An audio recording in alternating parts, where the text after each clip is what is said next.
David Wood, welcome to the Human Capital Innovations Podcast. Thank you. I feel welcomed. It is a pleasure to be with you. You're joining us from LA. I'm south of Salt Lake City in Utah. And today we're going to be talking about why playing it safe is the most dangerous thing you can do. Now, clearly that's a counterintuitive kind of a notion, but that's where the wisdom lies. And we see that in paradox all the time in the world around us. And we have these tensions all around us. And ultimately, we have to learn how to lean into the uncertainty, embrace the messiness and the complexity. And when we can do that, I think that's where we can really start to have productive, fulfilling lives. So today we're going to talk specifically about playing it safe and avoiding playing it safe so that we can live our fullest, best life and find meaning and purpose. As we get started, I wanted to share David's bio with everybody. David Wood is a former consulting actuary to Fortune 100 companies. He built the world's largest coaching business, becoming number one on Google for life coaching and coaching thousands of hours in 12 countries around the globe, as well as helping others. David is no stranger to overcoming challenges himself, having survived a full collapse of his paraglider and a fractured spine. That sounds horrendous. Witnessing the death of his sister at age 7, that's even worse, and anxiety and depression, and a national gong show. He coaches high-performing business owners to double revenue and their time off by focusing on less and being 30% more courageous in their business or career. Tremendous background. My hat's off to you and my condolences to you for those losses. But like you said, you learn, you grow from these setbacks, and hopefully it makes you even better, even stronger. It's a pleasure to be with you. Anything else you would like to share with listeners by way of your background or personal context before we dive on into the topic for conversation? Well, hearing that intro, your intro, it came to me in a different way, the origin story of David Wood and like why I'm doing what I'm doing. I think one thing that makes me a different kind of human is that firstly, I shut down my emotions as a kid due to the trauma and tragedy that happened. And so I've then learned over time how to reclaim those, how to reclaim my truth and authenticity. And I also went into actuarial science. So I am the person to look at risk when it comes to a life decision or a business decision. Probability was my profession. And I actually apply that now to emotional intelligence. And I've never said that on 300 interviews, but it just occurred to me today. We're going to talk about why playing it safe is the most dangerous thing you can do. And we're going to talk about it in the context of your relationships at work and at home. And I'm excited to make that connection in a way I haven't before. Yeah, well, that's great. And I should note for anyone watching the video, you can see David's book on the screen behind him, and that's being launched and being released very, very soon.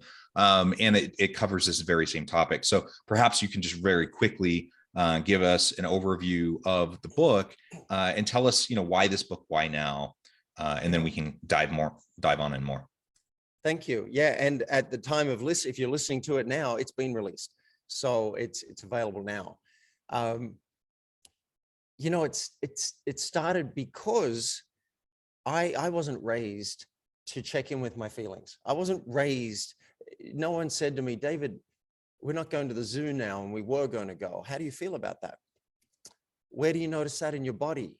Are you feel angry? That makes sense to me. Say more about that. You want to beat a pillow? That wasn't my upbringing. And most humans didn't have that. You got in trouble if you were angry, or you maybe got in trouble if you were crying. So we've learned all this conditioning to squish down anything that might be awkward. If I felt betrayed by you, I might just not say anything about it and I'll just suck it up and deal with it. If someone's late to a meeting and maybe they're a colleague or above me in the hierarchy, maybe I'm not going to say anything because it's just going to be awkward. So I had a lifetime of that. And then fortunately, I discovered coaching back in 96. And I got coaching and I've sat with teachers and gurus, and I've been encouraged time and time again to discover what's actually going on. Okay, you don't like that person. Okay, you're not feeling good about what just happened. What is it? And so I decided I have to write a book, because every time I did this, well, not every time, let's say 9 times out of 10, life got better. Whenever I went and named something awkward with someone and had that conversation, shared a desire or toleration, life got better, work got better. So I thought I have to write something about it. It wasn't until someone came into a class one day and said, "You've just got to name the thing." And we're like, "Okay." And she said, "You've just got to name the thing." Like, what are you talking about? She said, "The thing that's in the room, the thing that's between you. It might be a feeling or a thought or a body sensation. You've just got to name it so the person is clued in to who you are, and then everything changes." And so for a year or two, I thought, I got to write a book called Name That Thing. But then I thought, what do we have in society that's similar to this? Like, what do we already relate to? The elephant in the room. You see it, I see it, no one's saying anything. So I could have written a book called Address the Elephant in the Room, but so many creatures are much more subtle.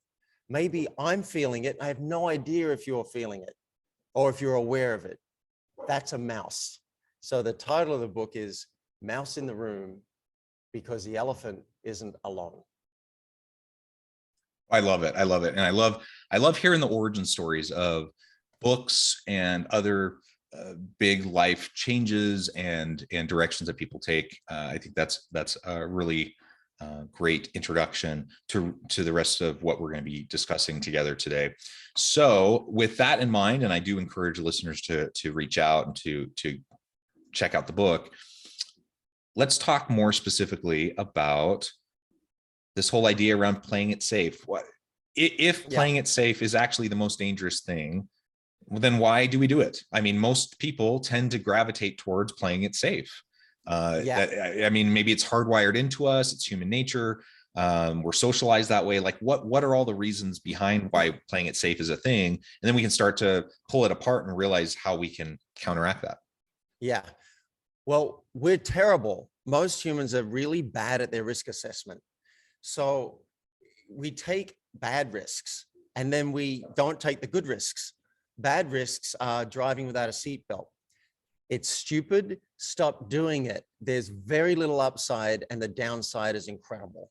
Smoking cigarettes, most of us know now that the downside is huge. The upside, okay, there is upside to smoking, but you might be able to get that from something else that's not going to kill you slowly. So we take these terrible risks. Texting while you drive, huge risk. Tell me if this could be you. It's nighttime, so that's a risk factor. It's raining lightly, so that's a risk factor. And you just got a text message and you glance at it. Most people aren't even aware what that actually does to your chances of living. So we take bad risks, but the good risks, like sharing your truth, like saying to someone, "Hey, this isn't working for me. Can we talk about it and find something else?" Or, I have some feelings coming up. I notice I'm feeling some upset and I'd like to clear it so I can feel closer to you or so we can work together better. Those risks, many of us are not taking. We just say, no, too much. Now, here are the reasons why I think we play it safe when it comes to that. One, we're not totally clear on what's happening for us. If you just know you don't like it, that's not really enough to go to somebody. So we don't have the self-awareness to know what our mice are. In the book, I outline 8 different categories of mice. You've got your desire mice, you've got your toleration mice, and there's a worksheet to help you get clear. So that's one reason. Another reason, we don't want to feel awkward in our body. It just doesn't feel very good. So often we'll gravitate towards comfort, but here's the trick. You can choose the discomfort of wearing a mask or the discomfort of sharing your truth. One of these has much greater upside. Wouldn't it be better to just name it and then see what happens in connection versus putting up with something for weeks or months or years? Here's another reason people don't name their mice. No roadmap. If you do it incorrectly, if you go, here's a way not to do it. I'm pissed. We need to talk. That's not how to do it. Or just blurting out stuff left, right, and center without regard for the impact it's going to have. That's not how to do it. So if you don't have a roadmap, of course, you might be hiding a lot of your mice. I outline a 3D process. We call it the 3D process in the book. And the first D is for discover your mice. Decide if it's one worth naming, and then disarm the other person. And there's a process for how to disarm someone so that they're like, oh yeah, what have you got?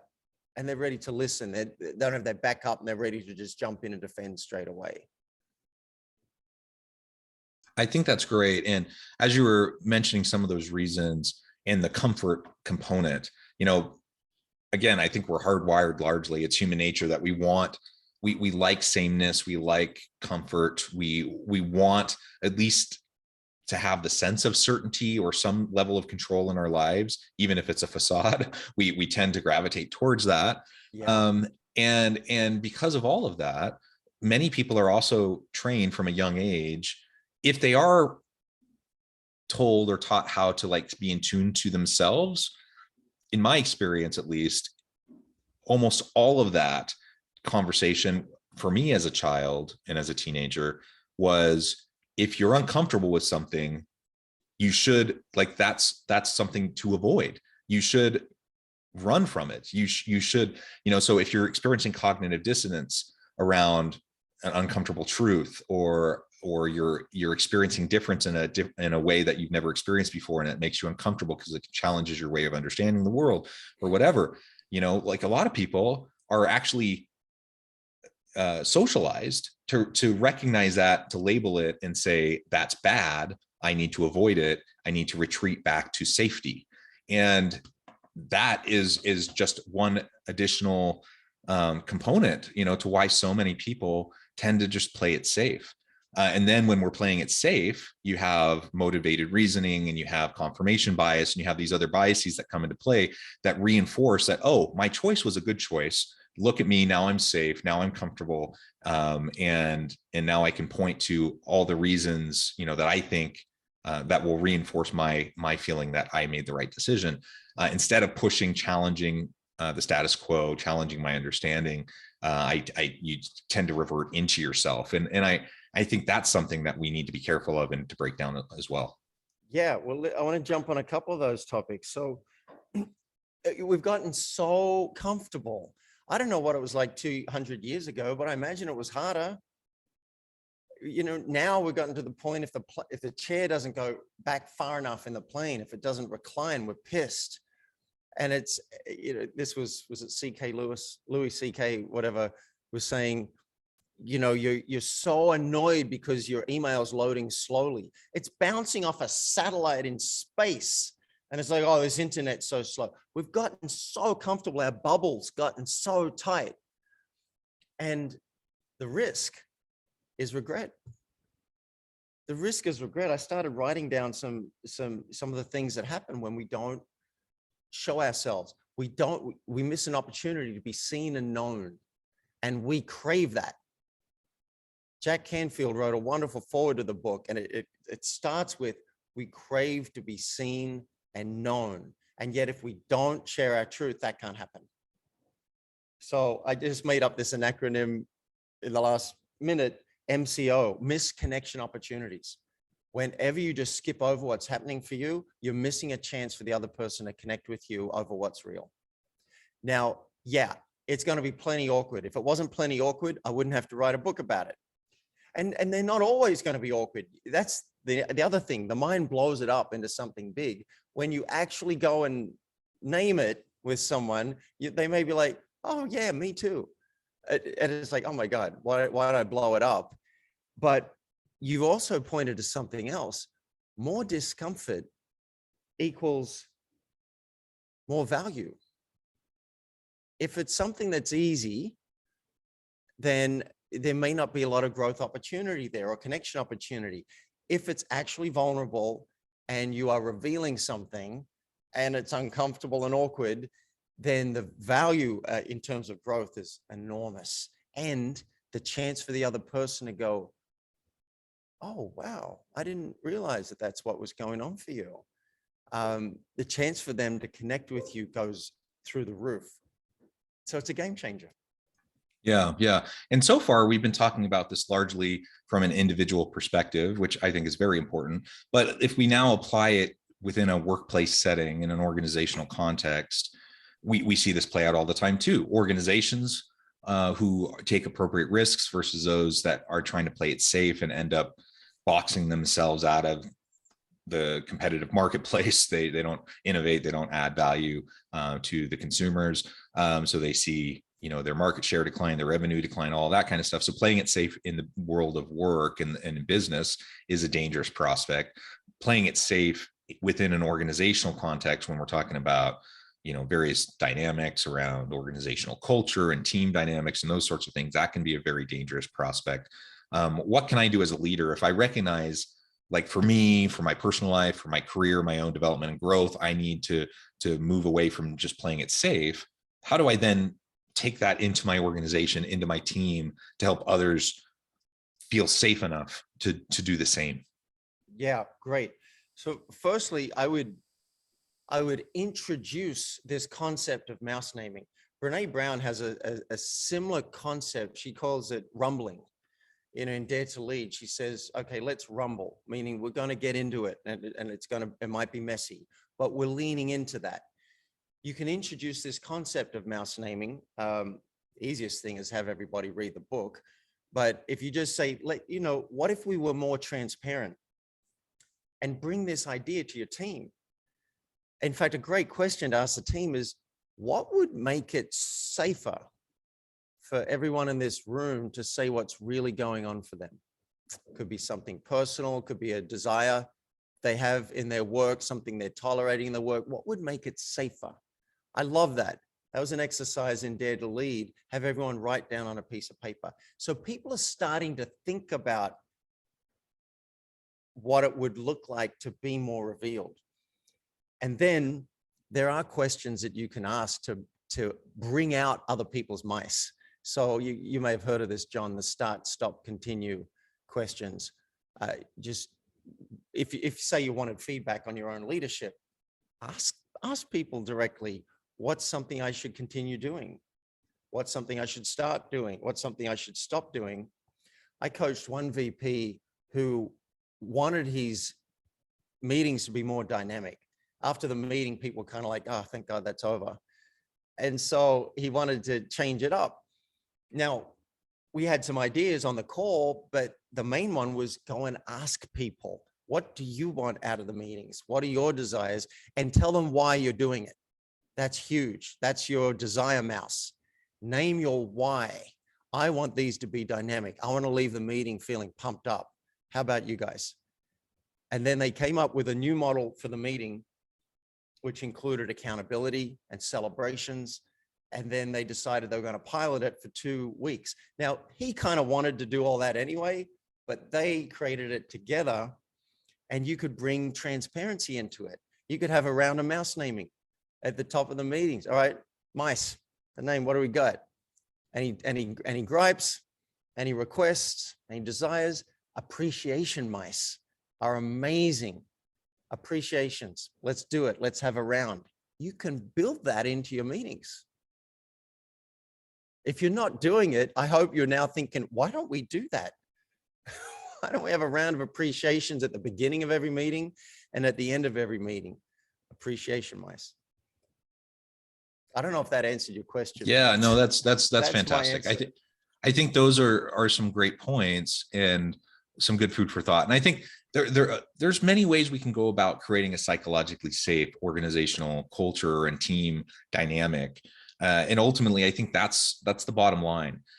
Show gratitude to each other, make people feel seen, heard, valued, give people the chance to contribute, even when it may be a little bit uncomfortable. The more psychological safety we can establish in the team, I think the greater the chance that people are going to be willing to put their necks out on the line a little bit and not play it safe. Yeah, well, and then I just realized, like, a lot of what we've been talking about is out there in the world. So away from me as a leader and what I can do for the team and with the team and like that. Let's bring it back. This is an amazing leadership move. Bring it back to ourselves. And that's where mouse in the room really shines. So as a leader, the best way you can bring transparency and courage into the culture of your team or your company is by modeling it. You show the way. You be the change you want to see in the world. So if you notice you have something that's not working for you, find a way to artfully name that. Hey, this isn't working for me.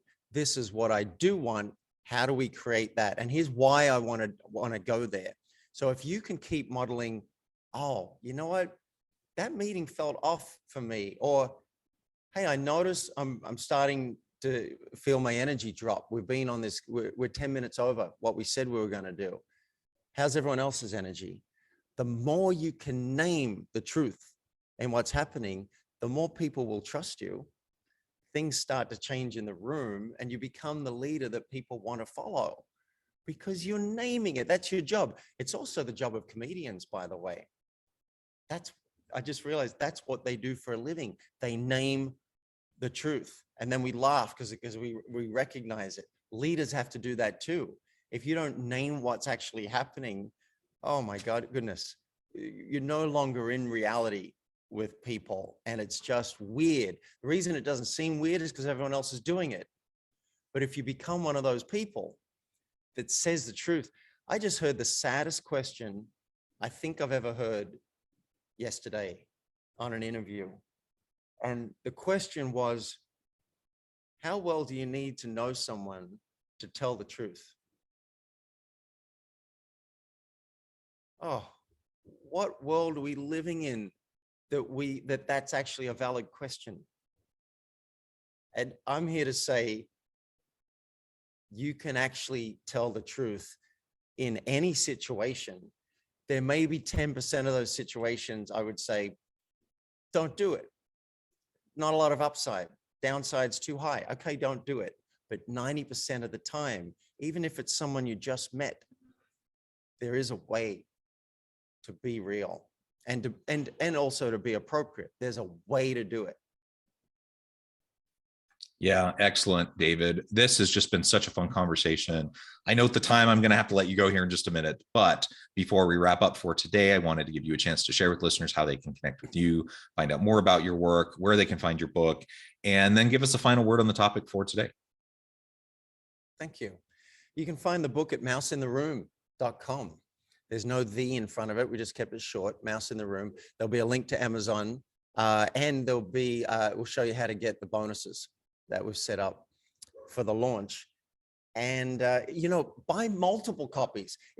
Sure, get a copy for you, but I promise you mouse naming is so much easier if your family, your kids, your co-workers, your boss, if they're also naming mice, it's a lot easier. And it's going to help us reach the bestseller list. So that's my desire mouse. My goal is to start a mouse naming revolution. I want to shift the culture. So kids are going to their parents saying, "Mommy, can I name a mouse with you?" People are going into the boardroom saying, "All right, name a mouse up front."